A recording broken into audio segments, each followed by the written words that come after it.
Welcome to the South Texas Football Unlimited High School Podcast, partner of the Lone Star Gridiron Sports Network. How you guys doing?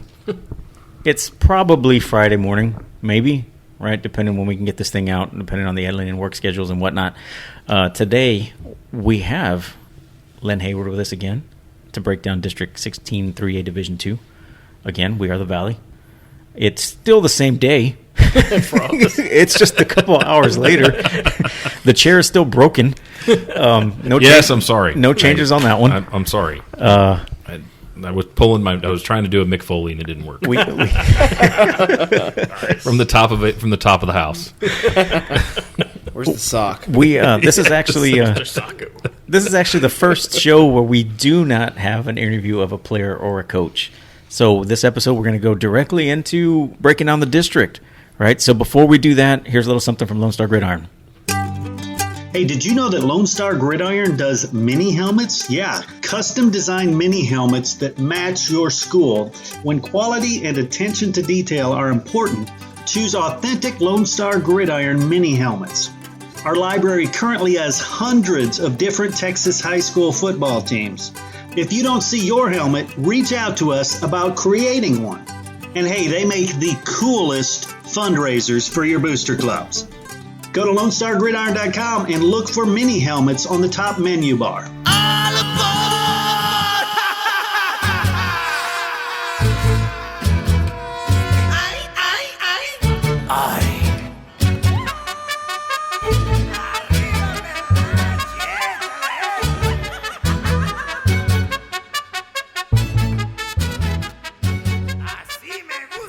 And we're back.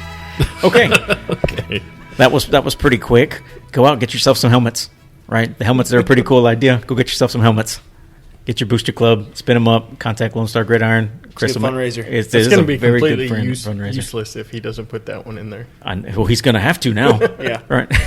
What do they sell, like plastic helmets? We sell mini mini helmets. replicas. Mini helmets of your high school teams. We do. Well, kind of. They're a sponsor, right? Conglomerate. Yeah, they're Say we. Okay, so let's get right into it. Right, the first team we've got on the docket is the Banquetti Bulldogs.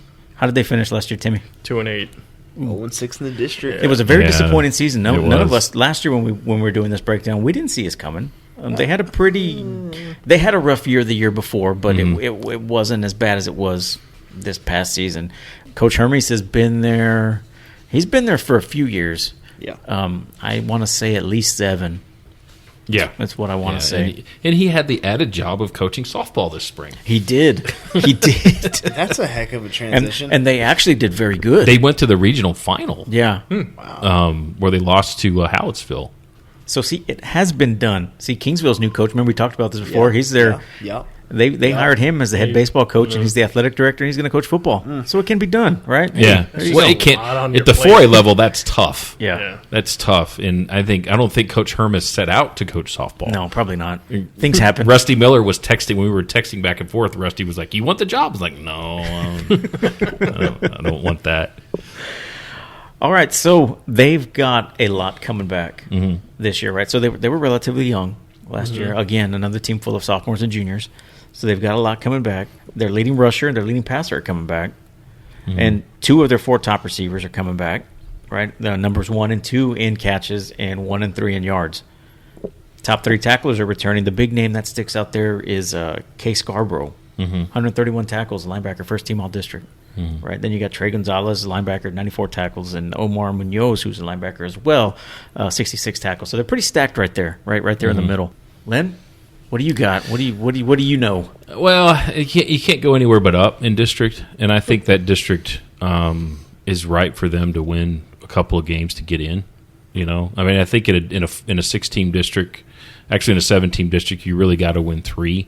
And I think with the losses that London has had in terms of players, and you're not quite sure what Taft is going to do. Even though I think Hebronville is probably a playoff team, it's going to be weird not having Zach Trevino on the field. He was huge. Yeah, and so he was huge in a lot of sports. That's true. So baseball. Yeah, and so I think that Banketti's got a shot. They've got a shot to get in the postseason, and I think that they've got enough experience coming back. Those kids got beat up last year. You come back to next year wanting to change that. after going through what you did. Well, it goes one way or the other, right? That's Right. That's 50-50, right? You can come back with a bad taste in your mouth and you can go and punch people in the mouth, or you sulk, and you don't bounce back. And I think those guys you mentioned, I think what they've got to remain healthy. You've got to be able to remain healthy through your non-district schedule and in your district schedule to be able to pull that off. But I think they've got the kind of experience coming back that can make a difference to get them in the postseason. Spud, what do you got? You got any thoughts? I have to agree with Len here. I think they definitely have a chance to improve on 0-6.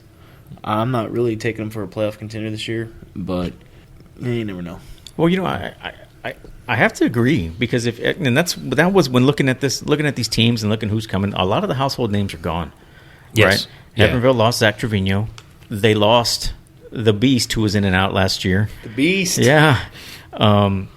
Who was a very big impact player here before, and last year just wasn't there. But they had and they've got Jonathan Gonzalez coming back, right? Who was our week 1 player of the week, who kind of showed up out of nowhere. Out of nowhere. But it was against Freer. Right? He had that wacky game against Freer, did he? Have That's 300 it was the first game, yeah. Which brings us to Heavenville. We'll go ahead and start picking up with them, right? So Heavenville's known for having a stable of running backs. They're a big, heavy run team. They're actually kicking off practice tonight. We talked about this in the earlier show, Midnight Madness. Yeah. Yep, where they're going to kick everything off at midnight or 12:01 to get everything ready for the season. I think that's actually a pretty cool deal. Yeah, it's different. It's like Midnight Madness for basketball, right? I mean, everybody makes a big. Those are pretty spectacle cool. of A lot of people come from the communities when they do that kind of stuff. Yeah, it seems like it'd be a good fundraiser. Yeah. You know? Oh yeah. Yeah. Pat would probably love it. He'd be in heaven. All the food they have out there. Speaking of that, real quick, Kentucky actually got Nerlens Noel hurt during their Midnight Madness, and honestly, I don't expect you to know that, but he was the top. Yeah, I know who Nerlens Noel was. He was the top basketball player coming out of high school at that time. He got hurt during that Midnight Madness. He did like a crazy dunk and he fell. He didn't keep him up for long, but that was an early step back for him. Yeah. So, anyways, maybe sure take it easy on Midnight Madness. Yeah, there were probably there'll be no contact on this one. Well, There was no contact there. Hey, but they do have Heavenville. They do have new turf. Hey, Brand new turf. That's First time out on the turf. That's So true. yeah, that could be worse. Blew out Tevin Moreno's knee in Taft last year. So, and that was a non-contact injury. Didn't you say that was staged? What? Huh? What? I thought you said that was staged. I never said that was staged. Making Oh. stuff up now. I know. Now you're putting stuff in my mouth, dude. You're gonna get you're gonna get my house egg, dude. Supposed to say words. Yeah. Words in your putting, mouth. words, putting words in my mouth. God. It's a Christian show now. So, what do you think about Heavenville? God, let's focus. Focus. I think it's going to rely a lot on Jonathan Gonzalez and how he plays. I'd actually think Heavenville's up a top 2 pick for me. I'll say that for later, but I do have Jonathan Gonzalez making a bigger step this year. I don't know if he's going to be quite the athlete that Zach Trevino was, but I think it's good enough to make Heavenville a contender in this district. They're very active on Twitter. I'll say that they like to answer me, and But I would agree with him is that I think they're going to rely a lot on Justin. But man, Coach Montalvo does a good job with those guys. They're disciplined. They do a really good job of being disciplined on both sides of the football, and being able to do good things. And one of the things I noticed about them last year was obviously when you have a guy like Zach and John, they're quick. They're quick. Yep. They are. When I watched them live against London, that's what impressed me is that both of those guys and their linemen, they're quick. They move well. They know what they're doing. And they could. And Jonathan can go to the house at any time, and that makes a difference when you've got a guy that dangerous back there carrying the football. That makes a difference. And I think that's going to be key for them. I think they're a top tier team in that district. Some of their linemen are almost faster than wide receivers. Yeah, Really? What are they showing? What do they got? That Raul Puig runs a 4.8, and one of their wide receivers runs a 4.7. Wow. I don't know if that's good for the receiver. I don't know or which for the way is that. lineman. Is that good for the lineman Yeah. or bad for the receiver? Which way does that go? Tight end runs a 4.7 too. So I mean that's pretty. Well, they've always had fast kids, right? They've had fast kids. They always have running backs. Yeah. So I mean, it's essentially just a reload, plug and play system, kind of with everybody else. Yeah, and they're quick. And I think one of the things they got to worry about defensively is that they don't get too overwhelmed with their lack of size. What do they got coming back, Tim? We didn't even talk about that. 6 and 5. I think that was that was a big hit on them last year was the lack of size on the defense side of the ball. Because when they played Odom, the D line couldn't hold up against the Odom That was a crazy O-line, game, and too, that was a though. big offensive line last year. So well, and Odom, Odom just had those guys were just mauling people. They were just lining up and mauling people. they tack on a linebacker running the ball at quarterback. Yeah, they put that to essentially have another lineman back there tilting the ball. Yeah. But you kind of mentioned these guys earlier, and it was in the other show. Our next guys on the docket is London. Mm-hmm. The Pirates. Right. They had a pretty good season last year. I mean, it was one of those weird. It was a seeding thing at the end of the season last year. Mm-hmm. They lost. Their key win was when they beat Hebronville. Yes, Yes, that kind of threw the wrench in everything. Yeah, and of Hebronville people were not happy about some calls. and that's what But I did look at two of those that they were questioning, and one of them was close and is an umpire. They're going to make that call. One of them was, I think they called a block in the back, and then the other one they complained about was came before right before Jonathan broke off a 15-yard TD run. So it was like, well, yeah, but the long run that they had called back for a touchdown, I looked at, I had that one filmed, and I looked at it, and I'm like, as an official, you're going to make that call. It's a bang bang play. Yeah, as an official, you're going to make that call. Whether it's whether you agree with it or not. And I believe it was, I can't remember whether it was the umpire or white hat that threw the flag, but it's looking at the play where they threw it, they're going to make that call. But you can't blame losses on the official. No, you can't. No, you can't. And I think they were looking at it more as a momentum thing because I think Zach had that touchdown run, that long TD run called back. But the thing is about London is that they're going to miss Eric Ribble.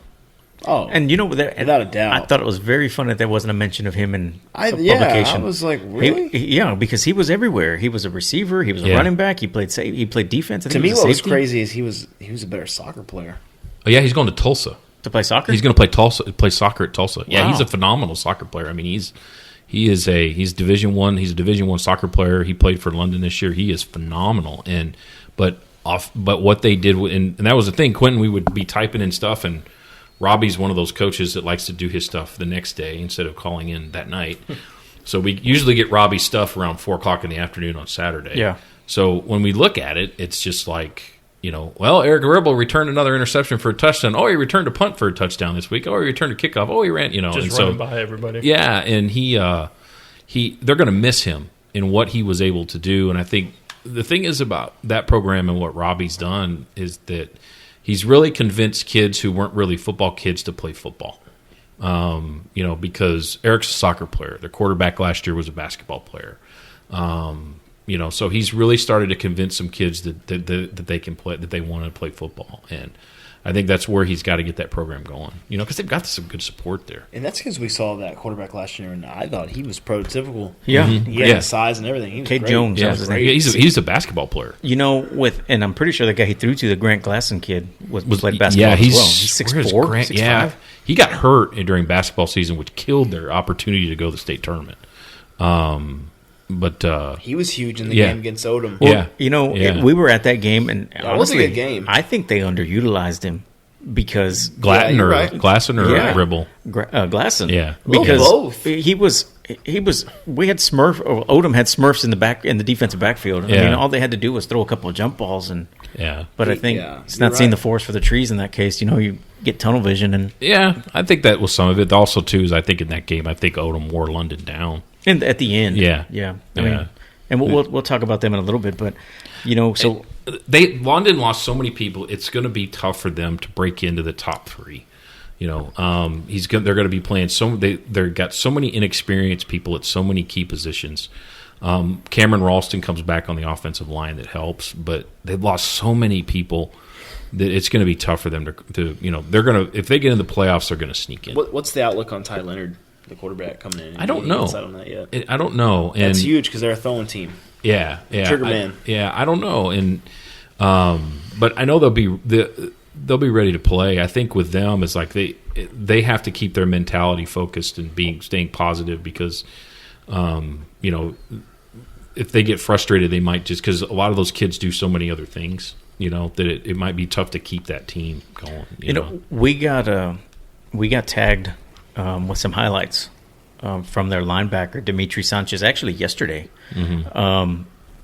he's coming back. He led the team with 94 tackles last year from the inside linebacker spot. So, I mean, there's a bright spot in the defense there. They've got a kid who was out, who missed the season all last year, Gavin Chapa, who's supposed to be something this year. I tried to find stats on him from the year before. He must have been something. Are they going to use him like Ribble? I don't know. I don't know. But they've also got this kid who they could, Arnold Navarrillo, I think is how you say his name. Navarrillo. That's what it looks like. Navarrillo, yeah. He's actually the son of my buddy Gino's co-host on Z95. And he's actually got a younger. They were at the Todd Dodge camp. I got you. Okay. He's got a younger brother who's coming up, Ace, who's must be a popular name for freshmen and eighth graders. Apparently, he's a quarterback, and he was out there throwing at the camp as well. He'll be a freshman this year, so don't be surprised if you see another name out there. Yeah, and they do have R.J. Moreno coming back too, one of their top receivers as well. So I think they've got to figure out a way. They relied so much on what Eric did, on both sides of the football. Yeah. And, with his ability, because Eric offered them an ability to score in ways outside of offense. Yeah. that's always the special big teams. thing. Yeah. Special teams and defense. If they can find a kid that can do that, then they're going to be okay. Those are hard to find too. Yeah. They are. Interesting story about this coaching staff. Their offensive coordinator he was there in Robstown last year, Tony Ramon. He's actually a harmonica player. Is he really? For the Isaac Jacobs Band. I don't know if you're familiar with the Isaac Jacobs Band. I'm not, but they actually just opened up for Casey Donahue up in Houston. Yeah. They used to. They're believe it or not. Going back to, we'll talk about FALFURRIAS here a little bit. For some weird reason, FALFURRIAS Fremont is like the center of the universe for accordion. artistic expression. Really? Right? So Isaac Jacobs he's from FALFURRIAS. His whole backup band is from FALFURRIAS Fremont. Tony is also an artist. He had an art show at Rebel Toad like 3 weeks ago where he was selling his pieces and stuff. So and Guion is from there. And you ask him, he's like, dude, we're everywhere. The world revolves around FALFURRIAS. So I just thought that was pretty interesting that their offensive coordinator is a harmonica player in a band that may be teetering on breaking it. I was going to say, hopefully they don't break it. You remember What career do you choose? You remember Royce Carrera, right? No. The baseball player that was there last year. He was in their mariachi program. Huh. He They played have a Trump mariachi program. in FALFURRIAS. Yeah, very good one. Wow. He was in the mariachi program Huh. there. Well, see? Dude. I know. Artistic. If we don't open up with a mariachi, metalachi, Meanwhile, opening this for this. Meanwhile, I'll if be you're mad. not painting pictures or making music, you're setting cars on fire because that happens in FALFURRIAS a lot too. They set people's cars on fire. Wow. Yeah. I'm not going there. So, well, I will. But yeah, Lynn Sloss is they going do. right there Yeah. professionally, dude. So London, aside from Tony and his artistic. So let me figure expressions. this out. They have their head coach is from Taft, and one of their coordinators from FALFURRIAS. Yeah. Wow. It's about to break through. Yeah, they're about to break it. They were actually interesting story. They were about to break through a few years back. They used to be called Southern. There used to be Isaac Jacobs and the Southern Scarred Band. They were opening up for Randy Rogers. They were playing with Kevin Fowler. I used to work with their guitar player Lucas, and he'd tell me all these stories from on the road and stuff like that with all these bands, and it was to the point where they all had day jobs. That most of them they're teachers and firefighters and coaches. They were on the brink of, and Isaac's no kid, no, and he's all just music. So it was like, okay, we're gonna make it, or we're not. And the guys were like, I can't take that risk. I can't quit my day job. I got a family. Yeah. So Maybe see it in writing. Yeah. Is this the guys that were supposed to write us a opening song? Yes, and never it was did? the guys that were supposed to write us the opening song. Yeah. You've given me a story, by the way. Oh, there let's you have go. it. Let's go. Oh, that story. Yeah, there Yes. you go. Yeah. Yes. So get him on. Talk to him and. That's and cool. Damn it! Now I have to subscribe. Thanks. Well, he's Guion's. That's the only reason. He's. I think he might be Guion's cousin. Or Dude, Guion knows everyone. This is sick. yeah. So okay. So London. Back to football. Yeah. They've got to be able to find somebody, and I think RJ is going to do a lot of good things in in terms of. And if I think you'd mentioned Gavin Chapa, but that's the thing is they've got to be able to figure somewhat a way to at least replace half of Eric's production. Yeah. Somewhere scoring. It's got to come from somewhere. Yeah. And I think if they do that, then I think they're going to be okay. Wasn't in the Odom game last year? He took the punt first punt y'all had to I the think so. house? Yeah. Yeah. So Yeah. yeah, that's huge. Was Ribble That's big? huge. He was good He's size. 6'2". He's about 6'2", Okay, yeah. 6'3". But he wasn't. He wasn't. He much. wasn't. No, he was Yeah. skinny. Yeah. He's a soccer player. He's a Yeah, soccer he player. was trim. He was a soccer player. Yeah. That's the second kid I've covered in my of career trim. who was. That was the second kid I covered in my career who was a standout soccer player that played football. Who was the other? Kyle Brown. He played at South Lake Carroll before they got really good, and he was a wide receiver for them in Todd Dodge's early years. Oh, okay. And ironically enough, he also played at Tulsa, but he was a phenomenal soccer player. But he wasn't as big as Eric. He was like a little skittery guy. Yeah. He was a slot guy in their offense. Interesting. Right. All right. So we kind of hit on these guys a little bit talking about London. So the next up is Odom. Mando Huerta. I'll leave it to you guys. Number on this 22. one. Number 22 preseason ranking. Right. Got to throw that out there. Oh, really? Yeah, number 22. So they've got a lot of kids coming back as well, right, Tim? But they lose 4-7, 22. their 15. defense. Their strong side is going to be the defense. They were very young on defense last year. They lose three of their top producers on offense, and Tevin Moreno, River Sorrells, and Matt Ramirez. Right, so Yeah, but the guys who block for him all come back. they all Yeah. come back Big except D1. except D1. D1's gone, but everybody else is back. So they got to fill that center hole. It's going to be interesting to see what they do. For sure. Right, so Lucas Lopez comes back as the running back. Now, if he can stay healthy, because he was bugged by the injury bug all last year, he had a high ankle sprain that never healed. If he can stay healthy, they've potentially got an answer at the running back spot there.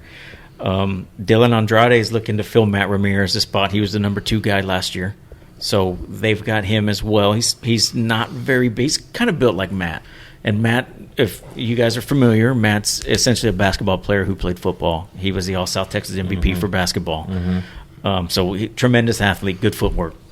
The offensive line, Len kind of covered it already. Are they going to do the same stuff they've done, or are they going to throw a little more? Well, that's where the question comes in, right? So It's an off recording answer. Kyle Castaneda is right now the incumbent. He was the backup quarterback last year. We saw him throw a little bit. We saw him throw a little bit in some of these blowouts, but there's an up and comer coming up. Is that the Hunter Dawson That kid? is the Hunter Dawson kid. Okay. Yeah, freshman? He will be a freshman. He was in 8th grade last year. He's 6'2". Are we talking the second coming of Michael Everett? Well, it's tough. Really? It's tough to see right now. I mean, because all he's seen is 8th grade competition, right? And he's towering above the 8th graders, so it's almost unfair. So the game speeds up a little bit now, right? Now, and Going like all the way back to like a Brennan Stalkup. I wasn't around for him, so I don't know. It was when we went to the semifinals. But that was a very loaded team Yeah. that year that went to the anyways. semifinals. That was a very loaded team.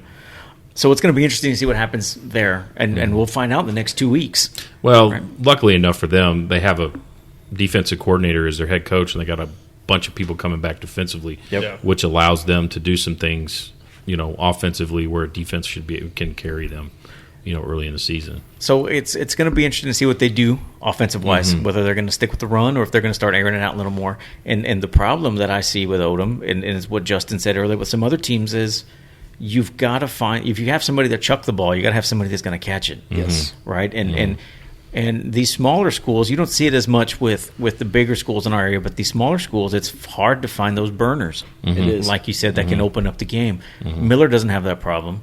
Vets doesn't. Vets doesn't have that problem. But so you start diluting the talent pool a little bit. And you get kids that play both ways, and it gets tough. So it's going to be interesting to see what they're going to do.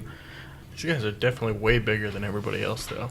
Yeah, that's a nice advantage to have as an experienced offensive line that can, that they know what they're doing. They're aggressive. And granted, you're going to have to replace a center, but those other guys around them, I mean, that's huge. When you got that many people coming back on their offense, look what it did for Cal Allen last year. To have that many kids coming back on defense. They only had 3 coming back on offense last year, and everybody came back on defense. Yeah, so I think that's the thing is that offensive line is going to carry them. And I think that they've got to be able to weather some frustration early. Yeah. And I think I think the coaches there probably have some decisions to make, whether they'll make it a quarterback battle or whether they won't, And, probably know Coach Huerta better than I do, but in my chats with him, he's going to put the best 11 on the field regardless, And if the freshman's the best player he's got, then he's going to play him. Yeah. And an interesting side note, he's a Hebbronville product as well. It's like all these coaches come out of Hebbronville. Very weird. Very weird. Odom coaches anyways. It's weird. The thing I've noticed down here is the coaches don't leave this area. They may coach in different schools, They always stay. but they stick around here. And the same can be said for the Valley. Yeah. Those guys bounce around all over the Valley. They don't want to leave the Valley. And I don't. Yeah. And if you listen to our Coach Drunk interview, From there, they like it. they love it. They don't want to leave. Yeah. He came all the way from Pennsylvania to end up coaching in Texas. Yeah. And Well, I don't want to digress too much. Dallas Morning News did a piece about 5 or 6 years ago about the lack of Latino coaches in Dallas-Fort Worth, head coaches. And one of the things that I can't remember the guy they talked to. One of the things he said it's tough to get out of Corpus, And he said they start coaching down here, and people start coaching down here, and they love it and they stay, And he said that's he said very few Latinos and Hispanics venture out of Corpus in the Valley to go to San Antonio, West Texas, Amarillo, Lubbock, if they're not from there. Yeah. They prefer to stay here. And, because that's the thing I've noticed here compared to West Texas is West Texas has a lot of coaches that are from other places. This show is brought to you by the book, All I Need to Know I Learned from My Texas High School Football Coach. A handbook of wisdom for parents, young people, and yes, even coaches. Head over to www.learnedfromcoach.com and order your copy to support sharing the stories of these great coaches and leaders. That's learnedfromcoach.com. Hey, did you play Texas high school football? If you did, you're part of an elite group, the Brotherhood of Texas High School Football. All football players, past and present, who have ever suited up in the Lone Star State are eligible. Go to LoneStarGridiron.com/brotherhood. And thank you for the part you played in the greatest sport in the greatest state. West Texas, Amarillo, Lubbock, if they're not from there. Yeah. They prefer to stay here. And, because that's the thing I've noticed here compared to West Texas is West Texas has a lot of coaches that are from other places. There are people that are from that are from Midland or Odessa or wherever, but they're from other places around the state. A lot of people that come from the Metroplex, East Texas, and other places in Corpus. All these coaches I meet, they're from somewhere around here. They've stuck around here. I guess that's right. Yeah, That's pretty true. And it's the same. It's with CCISD. Justin's a Moody grad. Cantu went to Miller. Cody's from Gonzales, which is, I guess you could consider it South Texas. Consider it here, yeah. You can consider it Close South enough. Texas. Hesseltine's from Sinton.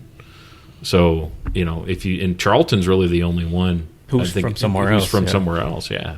So coaches stick around here. And a lot of that has to do with the hiring as well.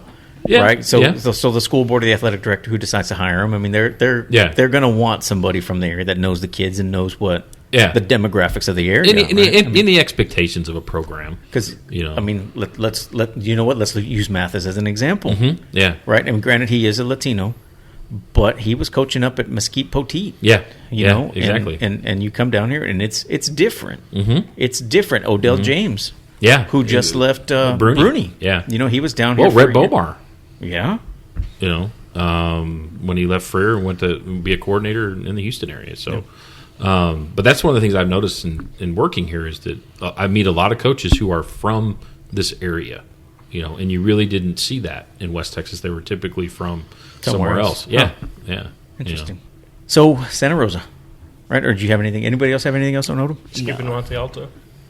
Yeah. It's just there's just not enough there. I didn't even write it down. I just gotta ask. There's just not enough there for me. I don't on even know Monte if they Alto. have I don't even know if they have a coach yet. Really? Yeah. Robert Mesa. Well, That's- he resigned, Yeah. and Okay. I think it Really? was after publication. Yeah, he resigned. They may have filled it now, but they were without a coach again, and this would be the fourth one in 4 years. Wow. And I don't know how you maintain a program with that. I don't either. I mean, I don't You know. don't. Yeah, or you end up like this. Yeah. It's tough. I mean, I don't know how you keep getting kids to come out to keep them motivated to come in to a situation like that. That's hard. So Santa Rosa? Yeah, Santa Rosa. So last year, kind of the same thing. No surprises. They won with the games they should have, and they lost the ones that they needed to win. They relied heavily on Ryan Mesa, who's gone this year. What do they have coming back, Tim? 1 second. They got 6 and 6. Oh, And they got 23 returners. So that's they good got numbers. the numbers. That's good numbers. They got the numbers. It puts them Placing the quarterbacks hard though. I think it puts them though in the playoff mix in that district. Yes. With 4 teams going in, it's a 7-team district. You're in the playoff mix with that, even with inexperience at quarterback. I think their big concern is the line, both sides of the ball. I think that's who they may have lost, or their upperclassmen, or their linemen. And I think that's what their biggest worry is who are we going to get to fill these spots? And you don't have a line, just like you said. If you don't have a line, that makes it tough. Yeah. And then not having a quarterback on top of that. Yeah, if you're trying to replace some of those keys, you might have a lot of kids coming back, but if you're trying to replace key positions, that's hard. You all right over there? Yeah, I was trying to read Taft. Well, Taft's kind of irrelevant, right? Because it's all new, right? Yeah. It's all new, kind of what Troutman said. So you've got Coach Castellano there, who's the former defensive coordinator at Alice, who's coming in, and I think he's a former defensive coordinator at like 8 different places, right? Probably, I think so. What did he tell me? He said he was a finalist for at least 3 or 4 jobs and didn't get it. Yeah. And so this is his first head coach. I believe he's my age. He's older. Yeah, he's older. I believe he's 48, 49, I think. I don't know whether he's 50 yet, but yeah, he's not one of the young cats who's getting head coaching jobs right now. Yeah. No, he's I believe he's my age. So I think that's one of the things. I'll be interested to see what they do. And I guess he's going to run the slot T. Well, from what we're hearing is he's running the spread with wrinkles of the slot T and some power I. Okay. So there's a lot of different offenses. That's what we're hearing. Whether that's true or not, I don't know. Right. But everything that they've got in there. I mean, because at the time of publication, they didn't know what they're going to do. Yeah.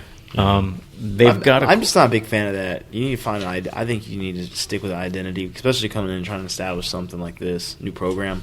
Trying to get kids to learn slot T and then trying to put them in spread and a power I. That's just different blocking schemes. Well, they ran spread last year. That's a lot. Right? So they ran the spread last year, or the last few years, actually.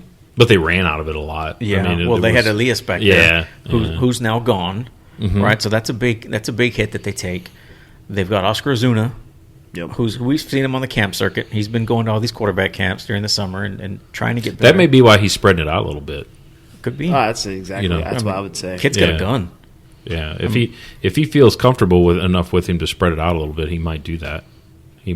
But Castellanos a defensive guy, so with some decent experience returning defensively, that might give him some time to develop him. What do you have? What do they have coming back on defense? 5. And what, like 6 or 4? 4 on offense. Ooh. Yeah, it's gonna be a rebuild.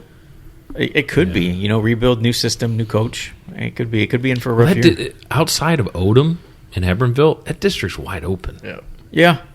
I was just looking at it too. I was like, man, I don't know who could be 3 or 4. It could be anybody. It could be anybody. That district is really wide open outside of Odom and Hebronville. Yeah. And one of the things that Odom has to do is not get upset by anybody, including Taft. Yeah, I mean, it almost happened last year. I mean, that's when Tevin got hurt, and they had to figure out on the fly how are we going to finish this. Yeah, and they had to finish out London. Yeah, that way. Yeah. And that's when they brought in that Wildcat with River. What was that game where they had like the crazy last half? Remember, it was like turnover, block kick. That was Hebronville. Oh. That was we didn't go to it. Were we working? We were working. Yeah. We were working. Yeah, and we just kept getting the updates. Turnover, fumble. And that was the Hebronville game. Buddy Pete kept telling us that stuff, I think. No, it wasn't Pete. It was Ramirez, the Ramirez guy. We haven't heard from them this off season yet. Where you at? Yeah, we hadn't heard from them yet. Hadn't heard anything. But that's who was giving us Taft's updates. A wild card in this whole scenario. With a new coach, new system. If you've got a quarterback that can make some noise and do some things, they can be a wild card. And with as wide open as that district is outside the top 2, and plus you got a coach who's hungry. This is his first shot at it. And he's hired. He's brought in some new staff members, brought in a new offensive coordinator, brought in a new defensive coordinator. So they're shaking everything up. Yeah. Right. Yeah. So Could be good, could be bad. Could be one way or the other. I don't know. I mean, it could be interesting because I know Coach Guajardo had some success there. He had very good success there. He had some success there. And I think there was differences with the school board or something like that. And he went into administration, but I don't know whether Rudy talked about this. Is that he does nothing at West Oso but coach. Yeah, he's not the athletic director. No. Yeah. So, and I think he told Rudy, I'm bored. Yeah. But I think now he's kind of seeing. But he's built himself a winner over there. He has. Now that he just has to focus on one sport. He has, and he's got a trigger man. But I mean, they've got potential. But Taft is really a wild card in this whole thing. So our friends down in the valley came out with a list as well. Okay. Oh, nice. KRGV Channel 5 came out with their top 4. They've got Odom number 1, Hebbronville, London, and Santa Rosa. I honestly can't really disagree with that. I'm gonna flip London and Santa Rosa. Okay, That's the I only was change thinking I would want. Santa Rosa 3, and then maybe Taft as the dark horse is 4. Because Santa Rosa, when they got behind, they couldn't win. They couldn't catch up. I mean, they had very high scores, but they just couldn't play defense very well. Now you're going to try to break in 4 new defensive linemen, 3 defensive linemen. It could get tough. I mean, they've got a good kid back there. I think he's a safety. No, that's never mind. That's real, I do think Banchetti. Banchetti could crack this top 4 though. Do you think so? I think so actually. I'm gonna redo mine. I'm gonna go Odom, Hebbronville, Santa Rosa, Banchetti, then London. It's a pretty good assessment. I can buy off on that. What do you have, man? I'm actually going to stick with our friends down in the valley. I'm gonna stick with that. What about you, Lynn? Odom, Hebbronville, Taft, Ooh, 3. and London. Wow, Taft. Yeah, I can't. Banchetti at 5 and Santa Rosa at 6. I can't disagree with you. It's one of those things. I may be wrong. It's why I don't go to Vegas a lot. But I just got a gut feeling about Taft. I think Coach Castellanos is going to be able to turn them around. They're going to surprise some people this year. Tim, you got any thoughts? I told you mine. Oh, did you? Yeah. Oh, sorry. Yeah. I said Odom, Hebbronville, Santa Rosa, Taft. So it's going to be interesting to see. There's a lot of stuff going on in this district on what's going to happen. Like you said, Lynn, it's up for grabs. Yeah, the last 2 spots are up for grabs, and really. they could be because all of them could be up for grabs depending on how some of these teams take the other teams. Yeah, Odom's the clear favorite though. I Definitely. don't think that even though they lost some people, they're the clear fit. That offensive line makes them a little bit above everybody else For sure. Yeah, that makes. The experience there is too much to overcome, Yep. I think, for I other was teams. looking at it. It's like a 4-inch difference and about 50-pound difference. Yeah, on that they're line. gonna be able to maul defensive lines in that district that they play, and it's going to be such an advantage for them to do whatever they're going to do. That'll make a huge difference. Well, I get to show my face in town until the season starts again, Right. so I'll be okay for a little while. Yep. Actually, throughout the whole season because I picked him as number 1. So, but we'll see how the season goes and how the quarterback position shakes up. So that's going to be the to see interesting what part. they do, because if they whether they do a battle or whether they choose him, I don't know Coach Huerta well enough to know if he's a guy that wants a battle or is like he's my guy and we're going to go with it. Yeah. But just getting a freshman to even be in this talk about it when you got a guy that's kind of been there. I would assume you would groom Hunter at first as the backup and see how he does throughout the scrimmages, and if he handles it really well, then I would use your starter as a receiver. Hunter plays a lot of football. I don't know if he did it this past season, but he's playing football during the summer. Oh, is he? He had in the past. I know that. Is he a baseball player? He is a baseball player as well. Okay. He actually was at that Springer camp and got like a camp MVP. Oh, at really? that thing up in Houston at the beginning of the summer. See, that could change. I mean, that baseball may start taking over his summers if. We'll see. It's first year of high school. But It could be. is South It could Texas, be. by the way. It is. We are. We say it all the time. We are a baseball area. Just to give you a sneak Bigger preview. money. Yeah. Yeah, just to give you a sneak preview, Sergio is on our cover, and one of the 3 guys we have on our cover, and we had the hardest time getting him a date he could go Because he's going to baseball because he's showcase. doing baseball stuff. We were just talking about that. That's why we had to get the interview so late, is because he was doing his last showcase for the season. Yeah, we had a heck of a. We wanted to do it 1 week, we couldn't. He was going to be gone, and then the other 2 guys we had, no problem. And and Spud talked about that. I mean, he said, if you have the choice, why aren't you going to go baseball? Oh, I know. If you have that potential to be that good of a ball player and potentially become a pro, I mean, Yeah. the money's better. It's the less wear and tear on your body. That's why it surprises me that Pena and Rodriguez still play at Veterans.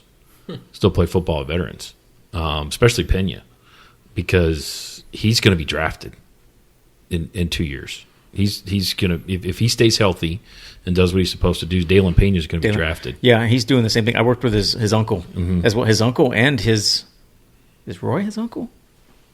Roy may be his uncle too. Well, I worked with both of his uncles. Yeah, they're all D's. The guy I worked with, his name's Dathan Pena, and then his sister, who's Roy's wife, is Daylin or something like that. So they all have that Day something in their name. Yeah, right. Has that interesting story. They actually his grandfather actually owns a piano shop there in town. Really? Yeah, Is it the one by Delmar? Yes. Okay. Yeah, I was wondering. It's like Two Brothers or something like that. That's what it's called. Yeah. Wow, that's cool. Yeah. Okay. Well, Spud's kind of hurrying us up, and it is late. It's 8 o'clock, so we got to wrap this up. Len, thanks for coming out. No problem. We appreciate it. God, No problem. He's got a great voice. Sorry about the chair. Definitely. Oh, it's not a problem. Are you married? Are you married? Weapon. Are you No. married? Oh, okay. Well, that's Yeah. good. I definitely won't not. have to face the Not wrath an of a. She's been pent up in that room, pissed for about 2 hours now. Won't have to face the wrath of a spouse. With that. But I apologize for that. No, I didn't it's mean to fine. come in and start breaking things. It was handed down to me just because there was no room for it at okay. the other place. Yeah. Okay. Well, All this right. one Well, actually that's went good. longer than I thought. I was gonna appreciate go. it, guys. Thank you for having yeah, me it was on, good. and I do like that you can keep calling us the local publication if you want to. No, we got past that already. We squashed that. That was our early. We squashed that. Sorry. that was all. Podcast thing. That was all Quentin, by the way. That's where that He stemmed drew from. unnecessary beef. That's okay. Yeah. That's all right, man. You guys, We try to make it fun. You can beef with us as much as you want. Justin still wants to fight Alan Harwell. in the parking lot. That's all he said last year was I take will. him out to the parking lot. Yeah. Alan. Well, It's one of those things. If you kick his ass, you kicked an old man's ass, and he kicks your ass, and you got your ass kicked by an old man. You don't so- win, right? There's no way to win. yeah. It's like anybody playing Refurio above Class 4A. Yeah. Above Class 3A. Yeah. You can't. a bad scenario. You can't win one of those. Yeah. So. Okay, Anyway, again. I appreciate it. Yeah, thanks again for coming out, Lynn. And this was short notice. I mean, we just notified him yesterday, right? If you can make it out today. So Yeah. Luckily, I got out of El Paso yesterday. I had a short connector in the hobby. I was thinking if the governor coming, I didn't know whether I'd get delayed at the airport or Yeah. not. So but as I got off my plane and got to hobby, they gave me I had 10 minutes to get to the gate and they were boarding. So luckily, I got back in time. So but anyway, yeah, I was sitting in the airport when that whole thing happened. That's Wow. crazy. Wow. So well, with that, End on a good sorry, note. I And on a didn't mean good to do note. that. Yeah, Sorry, it's okay. Again, thanks, guys. Thanks for coming out, Lynn. Sponsored And by guys, Black Rifle Coffee Company. Hey, Ouch. whoa, that's Whoa, way too big of a name. that's to even have getting to throw out there. that's getting. I cut. wish. That's getting And cut. I hope to see you guys at some football games. I'll try to get out when I can. Oh yeah, we'll definitely. be out and, there. and we'll check in as the season goes on, just like we will with everybody else. Hey, how's Okay, it going? cool. Let me Hey, know. I'll be around. I can do it phone. I can come out wherever you guys do it or whatever. So whatever You come to works. Portland every now and then, so that's in your neck of the woods. That's fine. Yeah. I'm there in Portland. I don't want to give an exact address. Yeah, don't do People that. might- Don't do that. People might egg my house. Yeah. but So I'm saying, hopefully, anybody that we come on doesn't come after me. 'Cause they're like, those guys, that's where they live. Trash in your yard. All right, guys. Thanks again. Thanks Thank for you. listening, and tell your friends.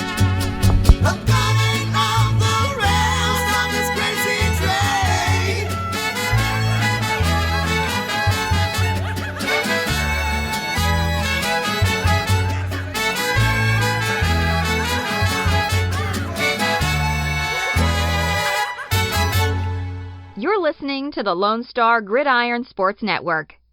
Rocket Man, the story of D.W. Rutledge and the Judson High School football dynasty, is a must-read. It provides complete coverage of every game coached by Rutledge, but more importantly, tells the stories of the impact he has had on the tens of thousands of students, parents, coaches, administrators, and fans.